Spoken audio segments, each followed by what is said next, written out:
Assalamualaikum. Waalaikumsalam warahmatullahi wabarakatuh. Ketika mau tidur, wudhu dulu. Ketika mau apapun itu, semisalnya batal wudhu,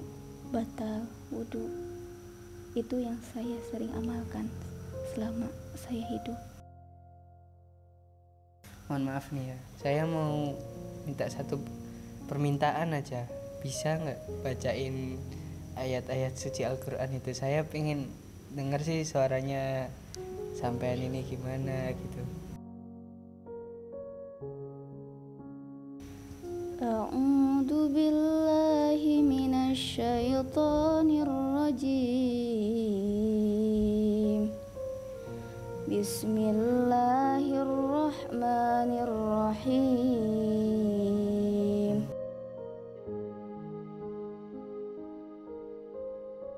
Ini yang disebut anak yang solehah, yang bisa membanggakan kedua orang tua, bisa menarik orang tuanya untuk masuk ke surga. Saya ingin memasangkan kelak sepasang mahkota untuk kedua orang tua saya. Sebelum saya meninggal itu, saya mempunyai penyakit, yaitu penyakit kanker otak, yang dimana penyakit kanker otak ini sudah berada di stadium akhir.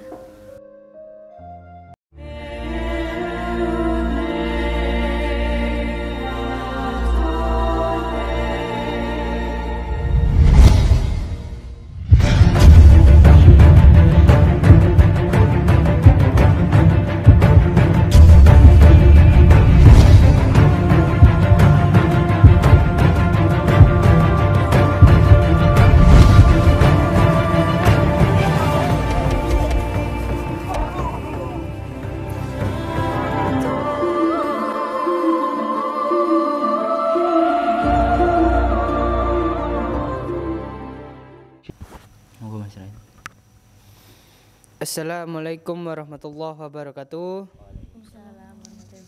Kembali lagi di channel Ustadz Farhan Official, hebat. Dan juga di channel Gus Idris Family, di channel Abah Rodi Official, dan juga Padepokan Ilmu Hikmah Gio, dan yang paling terutama channel Gus Idris Official, yaitu channel Gio.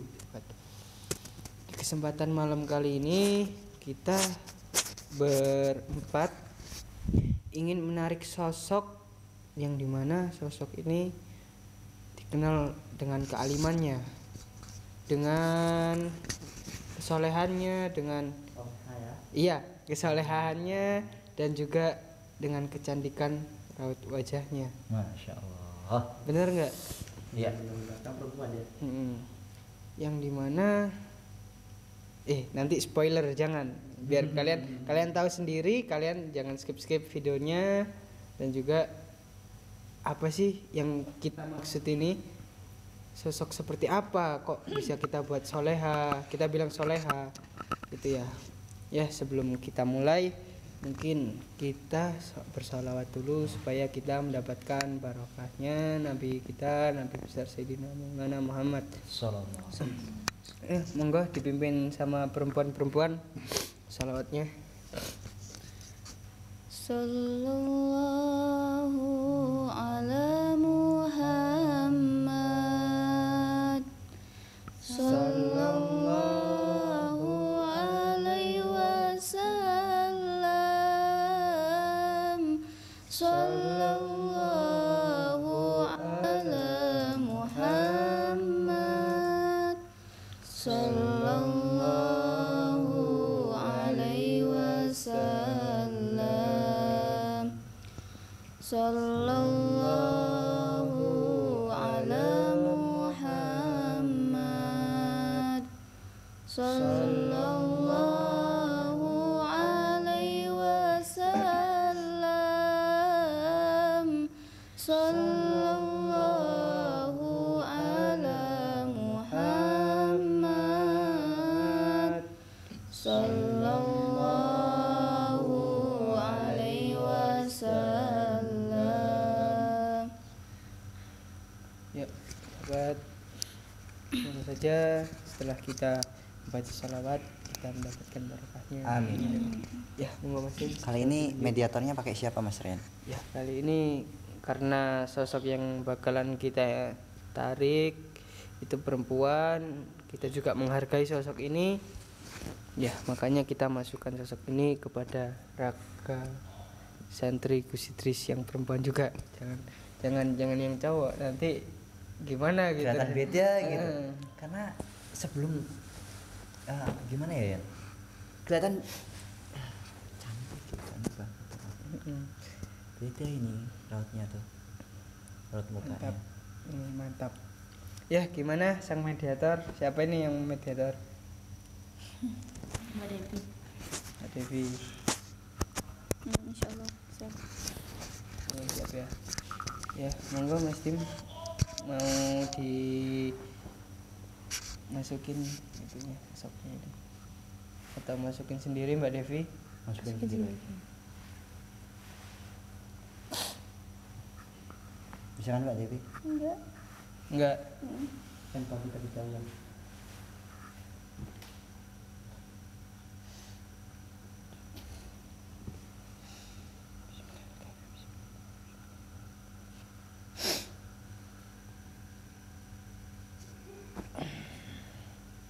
Mbak fokus ya Mbak ya.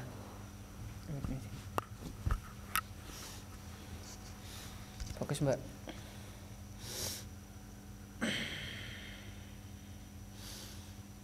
Gak berat kok. Mbak, tarik nafas Mbak. Ini Mbak, terus Mbak. Ayo, udah mau masuk itu, terus. Ayo bantu yuk, bantu masukin.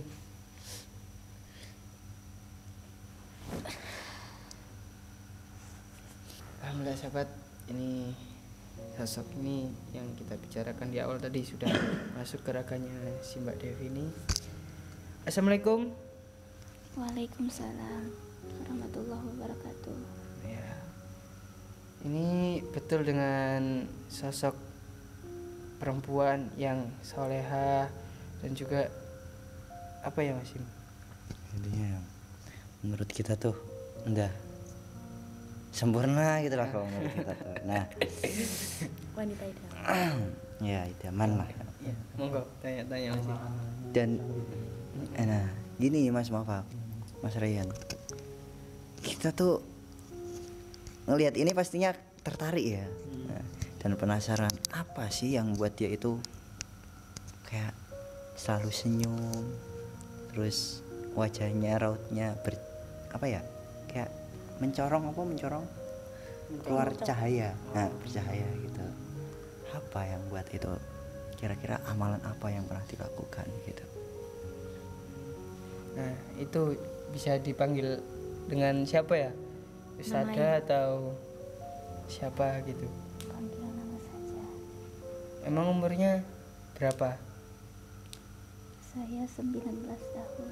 19 tahun. Muda banget ya. 19 tahun.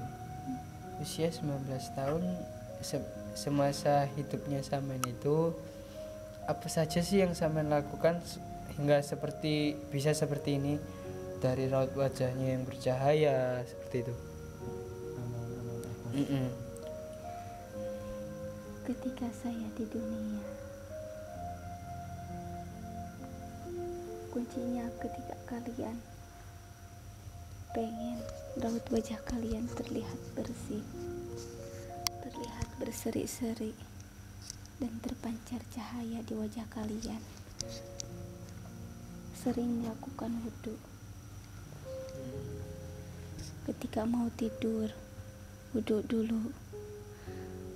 Ketika mau apapun itu, semisalnya batal wudhu, itu yang saya sering amalkan selama saya hidup. Dan Terus? alhamdulillah terasa sampai sekarang ini.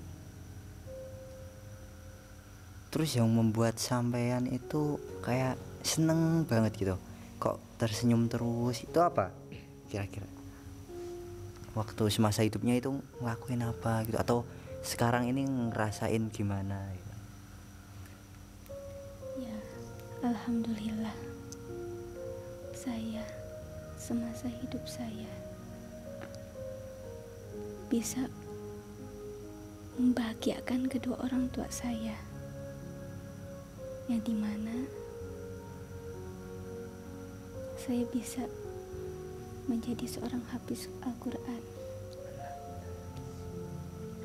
hafal Al-Quran 30 juz. Disitulah orang tua saya bangga. Makanya sampai saat ini saya melihat senang sekali karena orang tua saya bangga terhadap saya. Mohon maaf nih ya, saya mau minta satu permintaan aja, bisa nggak bacain ayat-ayat suci Al-Quran itu? Saya pengen denger sih suaranya sampean ini gimana gitu, kan sampai juga hafal 30 juz satu ayat gitu. Bisa. Monggo. A'udzu billahi minasy syaithanir rajim. Bismillahirrahmanirrahim. Amma yatasaalun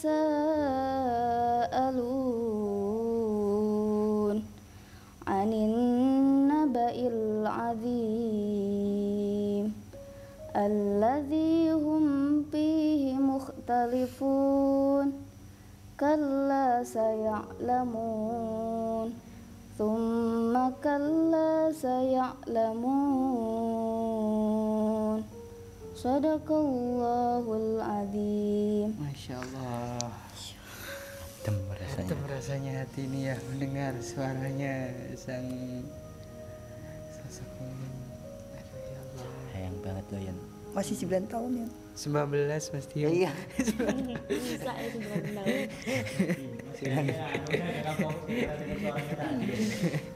Bener.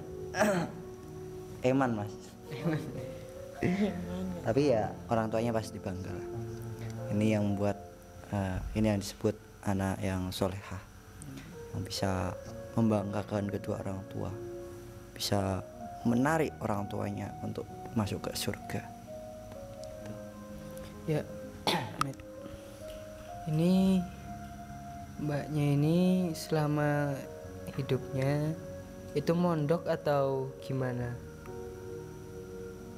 Ya, alhamdulillah saya mondok, dan mondoknya dulu itu di Pondok Salapi yang tempatnya ada di Jawa. Kemudian karena saya punya keinginan, punya tujuan ke depan, yang dimana saya ingin membahagiakan kedua orang tua saya. Saya ingin memasangkan kelak sepasang mahkota untuk kedua orang tua saya.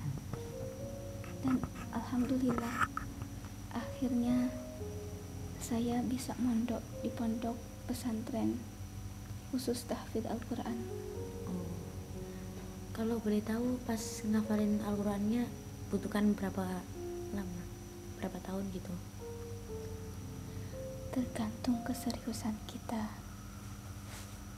Bagaimana pengennya kita. Semisalnya kalau kita mau cepat hatam, berarti kita harus benar-benar serius menghafalkannya, memurojaahnya. Dan alhamdulillah saya hanya membutuhkan waktu 3 tahun sudah hafal 30 juz Al-Quran. Alhamdulillah. Dan itu menjadi suatu kebanggaan bagi diri saya sendiri dan bagi kedua orang tua saya, yang dimana kedua orang tua saya itu terharu dan menangis melihat saya bisa hatam Al-Quran.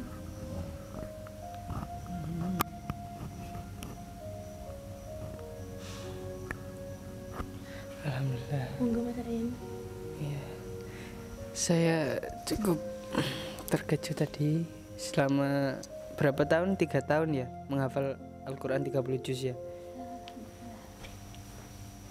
Membutuhkan waktu 3 tahun. Itu cukup, kalau bagi saya sih apa ya, cepet sih, lumayan cepet ya. Ya, yang saya lihat ya wajah atau cuma ya yang susah yang menjaganya itu tadi, menjaga hafalannya.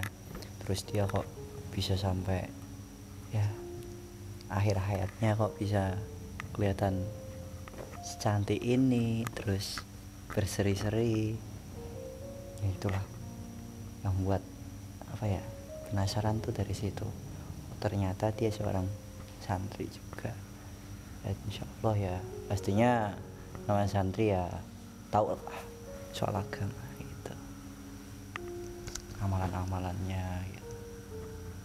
Apalagi tadi rahasianya yang bisa membuat dia itu kayak percaya karena wudhunya ya Mas Ryan. iya. Jadi kalau kalian pengen bercahaya wajahnya, terus bagian tubuhnya gitu, perbanyaklah wudhu sahabat. Gitu. Itu sih, itu ya rahasianya Mbak ya. Iya, sering-sering menjaga wudhu. Ketika kamu batal wudhu, maka wudhu kembali. Ketika batal lagi, wudhu lagi. Batal lagi, wudhu lagi. Lakukanlah itu setiap hari, maka itu akan menjadi sebuah kebiasaan yang dimana insya Allah kelak akan terasa gimana hasilnya. Dan alhamdulillah saya membuktikannya itu semua, dan saya rasakan sendiri di sini. Nikmat sekali, nikmat. Intinya jaga wudhu. Ya, apalagi Mas Tim, kalau nggak ada, ini ada pertanyaan. Ya, silakan. Kalau ini Mbak menyinggung hati sampean, ini terserah sampean menjawab atau enggak. Saya cuma mau nanya-nanya di sini. Saya mau nanya, di umur sampean yang ke-19 tahun ini kok bisa sampean itu meninggal gitu, karena apa penyebabnya, atau memang sudah waktunya dipanggil, atau ada penyebabnya gitu. Ya, alhamdulillah. Ya, pada saat usia saya 19 tahun, Allah memanggil saya terlebih dahulu, yang dimana sebelum saya meninggal itu saya mempunyai penyakit, yaitu penyakit kanker otak, yang dimana penyakit kanker otak ini sudah berada di stadium akhir.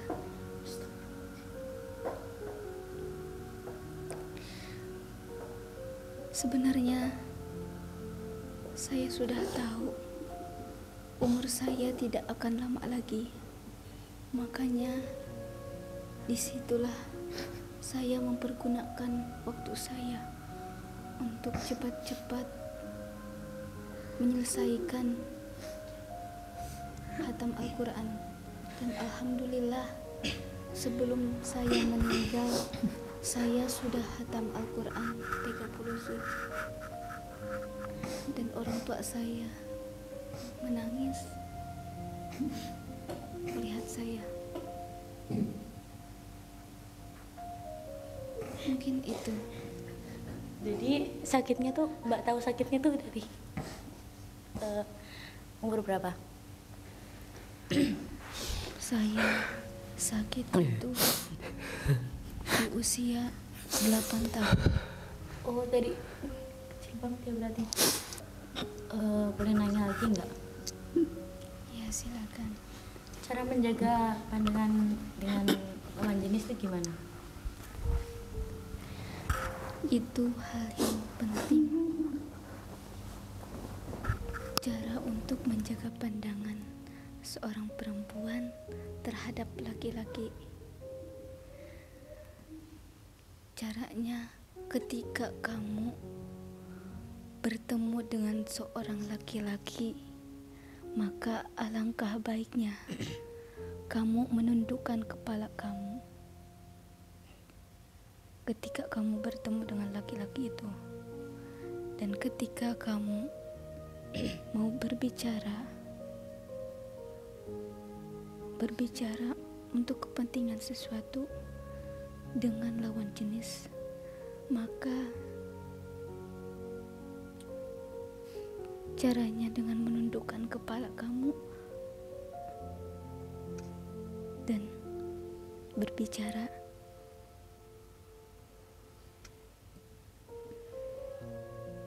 Itu cara menjaga pandangan. Kalau hukumnya chatan dengan lawan jenis kayak gimana? Oh, maaf nanyanya banyak.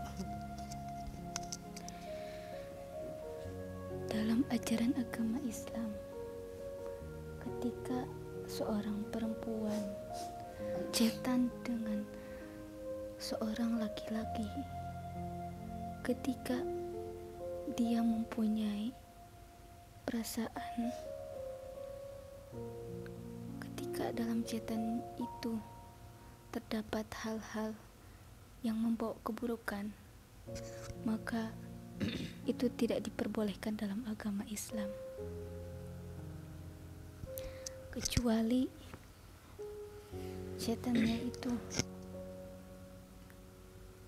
ada kepentingan dan tidak ada di dalam isinya itu menjerumuskan terhadap sesuatu hal yang menimbulkan dosa.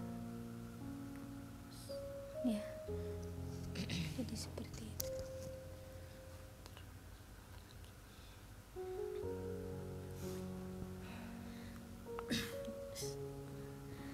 Udah nggak kuat.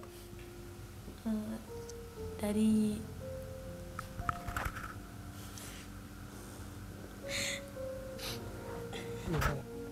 Sangat menyedihkan ya kisahnya Mbak ini, sampai Mas Dimas tadi nggak kuat menahan nangis. Dia nggak mau nangisnya itu diekspos di depan media itu ya. Kalau saya sih menangkap dari cerita Mbak ini, ya perjuangannya juga sulit ya, tapi memang sudah dikehendaki sama Allah untuk dipanggil sama Allah, kembali ke Allah. Alhamdulillah kembalinya ke Allah ini dia membawa amalan, yaitu udah menghafal 30 juz, udah khatam Al-Quran. Ya kagum sih saya. Ya mungkin ada pesan-pesan yang bisa disampaikan sama mbaknya ini untuk memotivasi orang-orang yang di luar sana supaya ingin ada keinginan untuk menghafal Al-Quran, dan efeknya untuk setelah dia meninggal seperti apa itu. Monggo.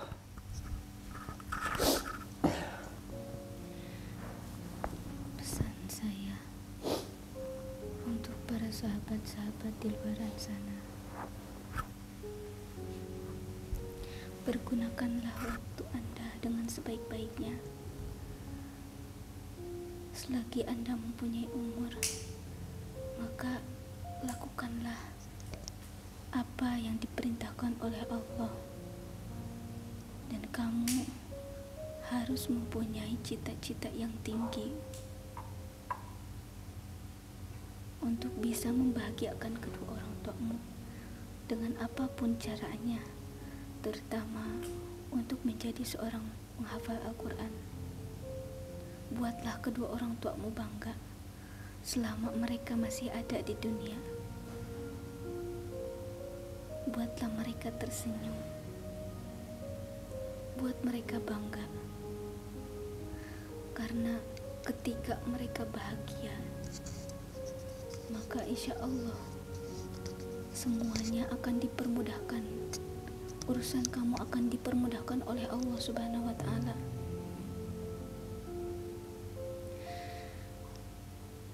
Karena ketika kamu bisa membahagiakan kedua orang tuamu, otomatis doa-doa kedua orang tuamu itu mengalir. Begitu juga sebaliknya, ketika kamu sudah bisa membahagiakan kedua orang tua kamu, maka kamu bisa membawa kedua orang tuamu masuk ke surganya. Apalagi kamu bisa menjadi seorang penghafal Al-Quran, maka akan terasa nikmat. Akan terasa nikmat kelak di surga. Kamu akan berkumpul dengan keluargamu, akan membawa kedua orang tuamu, membawa saudara-saudaramu, membawa adik-adikmu, dan bisa memasangkan mahkota di kepala kedua orang tuamu.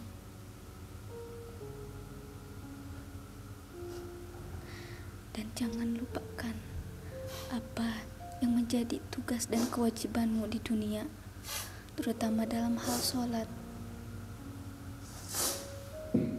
Jangan pernah tinggalkan sholat, karena itu adalah sebagian tiang dari agama. Dan juga pesan saya, amalkanlah untuk berwudu, menjaga wudu, dan jauhilah apa yang menjadi larangan Allah Subhanahu wa Ta'ala. Ingat, dunia ini hanya sementara. Kita berjuang di dunia untuk kesuksesan kelak di akhirat, karena cita-cita kita ingin bisa berkumpul dengan keluarga kita, ingin bisa berkumpul dengan Nabi kita Muhammad SAW. Dan itu menjadi sebuah kebahagiaan untuk kita kelak di akhir, bisa berkumpul dengan Nabi.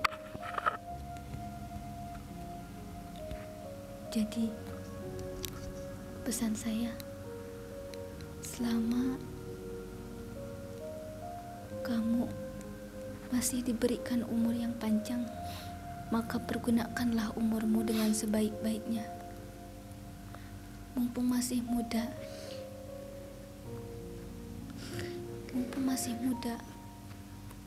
kejar cita-citamu. Bahagiakan kedua orang tuamu.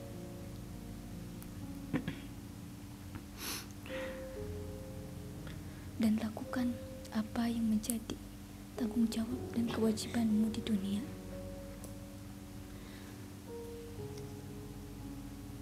Dan berbaktilah kepada kedua orang tua. Itu pesan saya untuk para sahabat-sahabat di luar sana.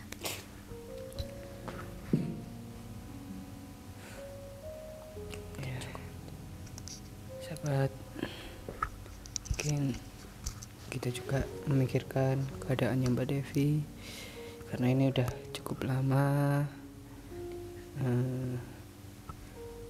Mbak Devi ini kasihan juga raganya ya.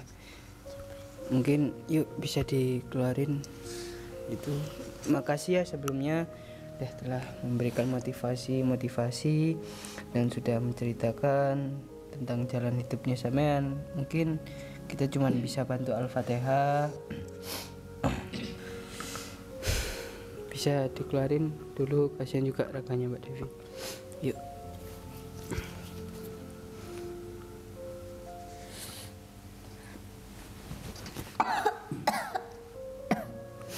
Ya. Mungkin kalian bisa mengambil hikmahnya di dalam video ini. Ambil yang baik, buang yang buruk ya. Karena kita juga butuh yang namanya kebaikan, juga amal untuk di akhirat nanti. Kalau misalnya kita di dunia nggak suka menghafalkan Al-Quran, Terus apa yang mau kita bawa sahabat di alam kubur nanti? Ya Mesin, mungkin pesan-pesannya. Ya paling tidak meskipun kita nggak bisa seperti beliau, ya paling tidak kita sukalah pada orang-orang yang di jalan yang baik. Meskipun kita bukan termasuk orang baik, tapi kita menyukai orang-orang yang selalu berlaku baik gitu. Ya siapa tahu kita bisa menjadi seperti beliau juga. Ya wallahu a'lam kan. Intinya jangan pernah membenci orang-orang yang soleh, orang baik, apalagi para kiai, para ulama, para habaib yang selalu menuntun kita ke jalan yang benar. Ya gitu. Udah cukup Mesin. Ya sahabat, terima kasih telah menonton video ini sampai akhir. Mungkin itu saja yang bisa saya berikan, sajikan tontonan. Ya, saya akhiri. Assalamualaikum warahmatullahi wabarakatuh. Waalaikumsalam warahmatullahi wabarakatuh.